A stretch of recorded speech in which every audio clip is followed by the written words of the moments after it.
देखा IPC CrPC evidence का नाम बदल दिया गया। अच्छा। तो आने वाले समय में जी जिस हम संविधान के माध्यम से चलते हैं, अच्छा। इसको कतई बदलने में टाइम नहीं लगेगा। हम लोग दूसरे को तो लड़ाते हैं, अच्छा। लेकिन विकास के नाम पे वो लोग जीरो रहते हैं। अच्छा।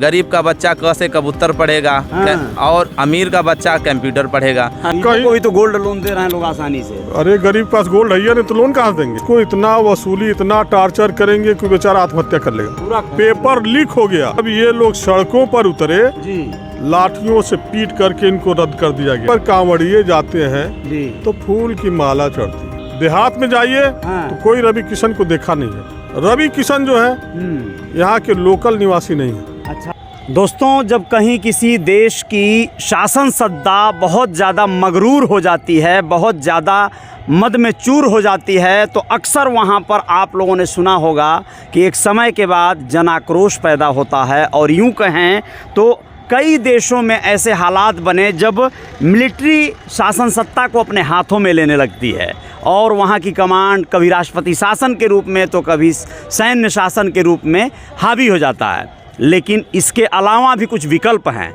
और विकल्प किस तरह के हैं कि जब शासन सत्ता में ऐसे लोगों का जमावड़ा ज़्यादा हो जाए जो लोग या तो कहीं ना कहीं परिवारवाद से ग्रस्त हों, जातिवाद से ग्रस्त हों, धर्मवाद से ग्रस्त हों, तो एक जिम्मेदारी बनती है प्रबुद्ध वर्ग की कि वह शासन सत्ता में अपने आप को प्रखर रूप से, प्रत्यक्ष रूप से राजनीति में उतार दे। और आज मैं आप लोगों को बताना ज़रूरी समझता हूँ कि कलेक्ट्री कचहरी में हूँ, जहाँ पर जिला निर्वाचन कार्यालय जो बनाया गया है, जो कि यहाँ पे पर्चा दाखिला करने का सिलसिला शुरू हो गया है।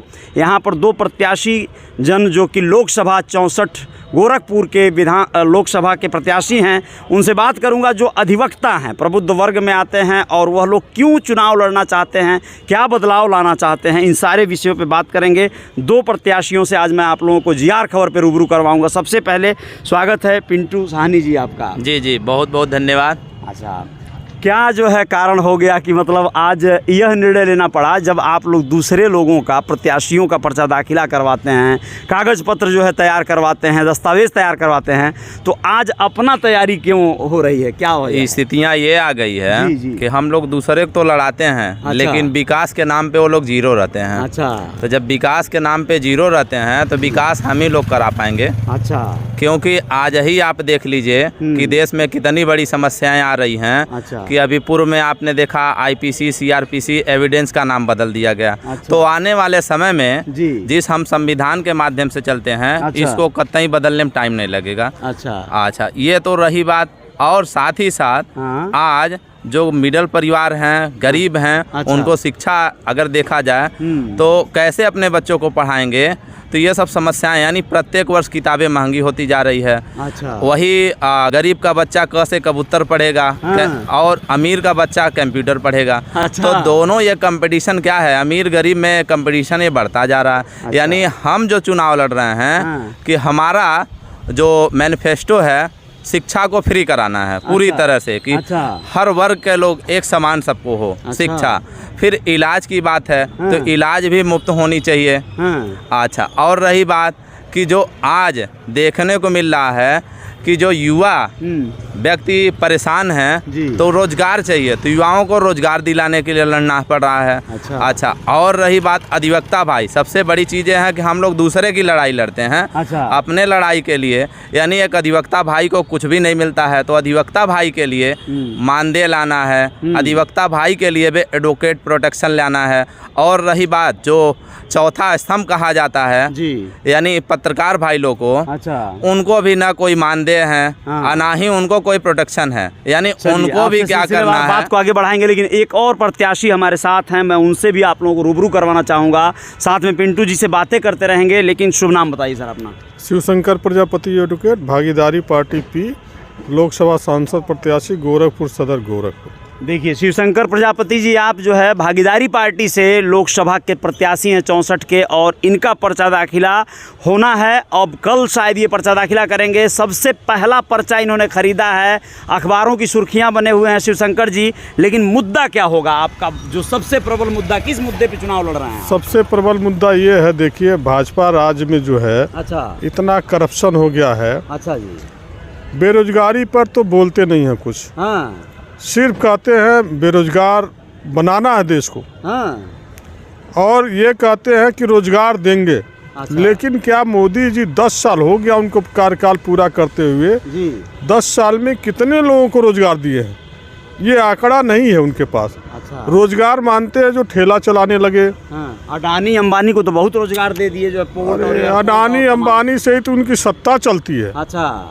सारा लोन उनको देंगे, हाँ। कर्ज उनको देंगे।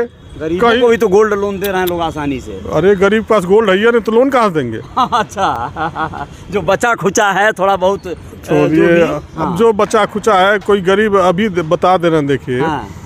अडानी अंबानी को जब लोन देते हैं ये लोग, अच्छा, तो अरबों खरबों में लोन देते हैं। हाँ। ठीक। और कहीं से थोड़ा बहुत घाटा हुआ हाँ। तो अरबों खरबों का लोन माफ हो जाता है, माफ हो जाता है, पूरी तरह माफ हो जाता है। बिल्कुल जी। और देखिए, गरीब आदमी को अगर बैंक में लोन लेने जाना पड़े जी तो बैंक वाले इतना चक्कर कटवा देंगे हाँ। कि वो लोन लेना ही भुला जाएगा। हाँ, क्या किसी भी तरह से अगर लोन मिल भी गया जी, और उसके व्यापार में किसी तरह का कोई घाटा हो भी गया जी, तो उसको इतना वसूली, इतना टार्चर करेंगे कि बेचारा आत्महत्या कर लेगा। पूरा कुर्की कर दिया जाएगा, आत्महत्या पे मजबूर कर दिया आत्महत्या पर मजबूर हो जाएगा। जाएगा। हाँ। इसी तरह से हाँ। जो ये बेरोजगारी और रोजगार की बात करते हैं, अभी देखिए योगी जी का सरकार है, अच्छा। 10 साल पूरा ये भी कर लिए। अच्छा। अभी पुलिस भर्ती घोटाला। अच्छा, भागीदारी पार्टी के जो आपके कौन मुखिया हैं? हमारे मुखिया माननीय प्रेमचंद प्रजापति जी हैं। अच्छा। पहले पुलिस की मैं बात कर ले रहा हूँ। अभी देखिए 50 जो हजार की भर्ती निकली थी, अच्छा। रोजगार होने के लिए युवक तरस रहा था, किसी तरह भर्ती निकली, उसका उम्र बीतता जा रहा था। जी। फार्म भर दिया, सोचा इस बार हम भर्ती हो जाएंगे, अच्छा। सिपाही हो जाएंगे। हाँ। लेकिन भर्ती क्या हुआ, कैंसिल हो गया, पेपर लीक हो गया। पेपर लीक हो गया। और जब ये लोग सड़कों पर उतरे, जी, लाठियों से पीट करके इनको रद्द कर दिया गया। अच्छा।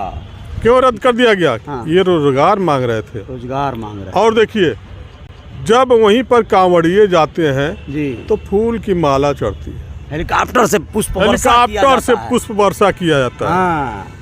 और जो रोजगार मांग ले हाँ। और इनसे सवाल कर ले, हाँ। तो उसको मार करके जेल के अंदर ठूस दिया था सलाखों के पीछे। जी, 10 साल से शासन सत्ता ये चला रहे हैं। जी। इनके सामने कोई पूछ नहीं सकता कि आपने 10 साल में क्या किया। क्या किया? स्थानीय मैं बात बता दूं, रवि किशन जो है यहाँ के लोकल निवासी नहीं है। अच्छा, ठीक है। ये 5 साल शासन सत्ता में रहे, 5 साल से गोरखपुर सदर के सांसद हैं। जी। लेकिन देहात में जाइए हाँ। तो कोई रवि किशन को देखा नहीं है। हाँ। सिर्फ कमल के नाम पर वोट पा गए और जीत गए, चले गए मुंबई हाँ। मिलने के लिए। अच्छा। हर आदमी, कोई इनके ऊपर जुल्म जाति अत्याचार होता है क्षेत्रवासियों के ऊपर, तो ये क्या करते हैं, मिलने के लिए तरसते हैं कि हम अपने सांसद महोदय से मिले, हाँ। सांसद महोदय से बात करें। हाँ। सांसद महोदय अगर यहाँ के हो तब तो बात हो, हाँ। यहाँ के ही नहीं सांसद महोदय। ठीक। और मुंबई कोई जा नहीं सकता है खर्चा उठा करके। हाँ, तो इस बार के चुनाव में आपका जो प्रजापति जो समाज है उसके कितने जो है मतलब भागीदारी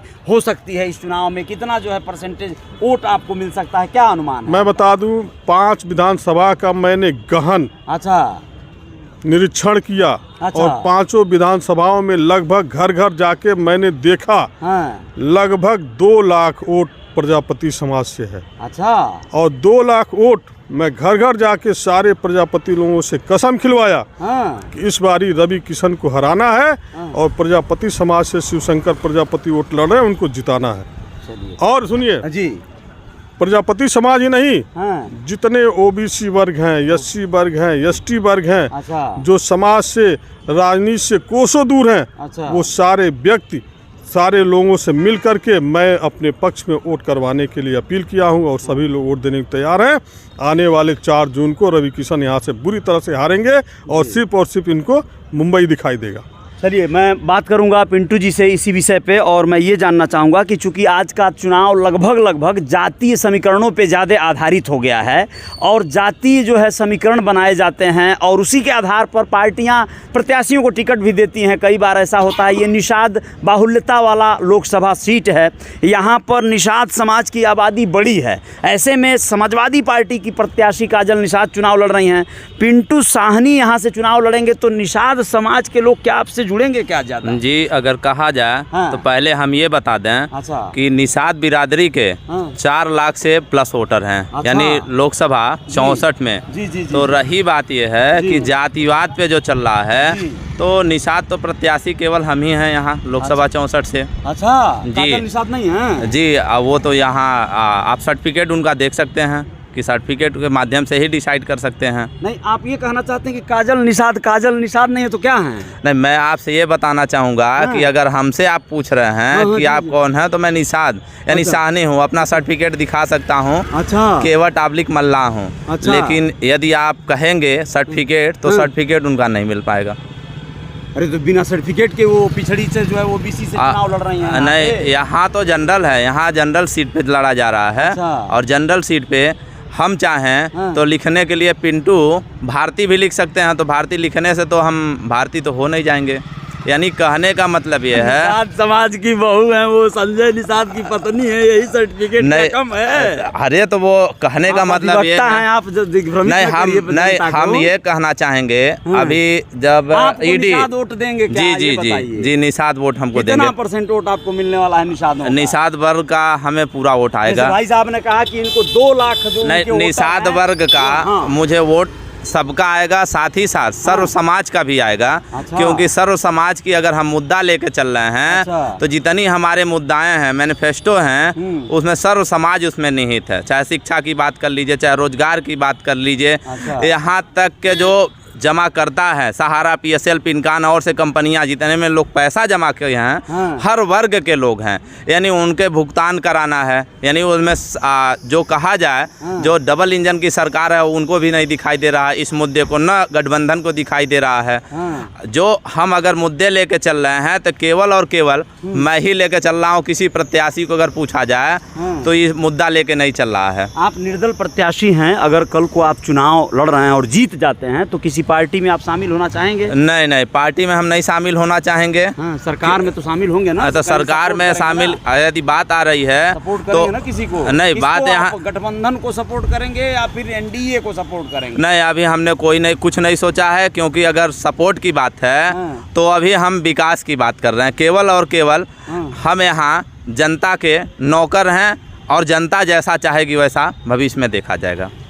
चलिए, बातें सिलसिलेवार जारी रहेंगी। आप लोगों से और खबरों के साथ आऊँगा मैं GR खबर पे, और इन लोगों से बातें करूँगा। आप लोगों का पर्चा दाखिला कब होना है सर? आपका पर्चा दाखिला? मेरा पर्चा दाखिला 10 तारीख को होगा। अच्छा। और इतनी जनसभा रहेगी, अच्छा। उस जनसभा को देख करके रवि किशन यहाँ से भाग जाएंगे। क्या बात है? सीधा आपका पर्चा दाखिला कब होगा? 9 में होगा हमारा, कल में। अच्छा, कल की तारीख में। देखिए, मैं आप लोगों से बता दूं, पर्चा दाखिला के समय आप लोगों से मैं रूबरू करवाऊंगा, फिर से बातें करेंगे इन मुद्दों पे और जानेंगे कि आप लोगों के मैनिफेस्टो घोषणा पत्र में क्या है जनता के हित में। जय जयकार जारी रहेगी। GR खबर पे बने रहिएगा। जय हिंद, जय भारत, शुक्रिया।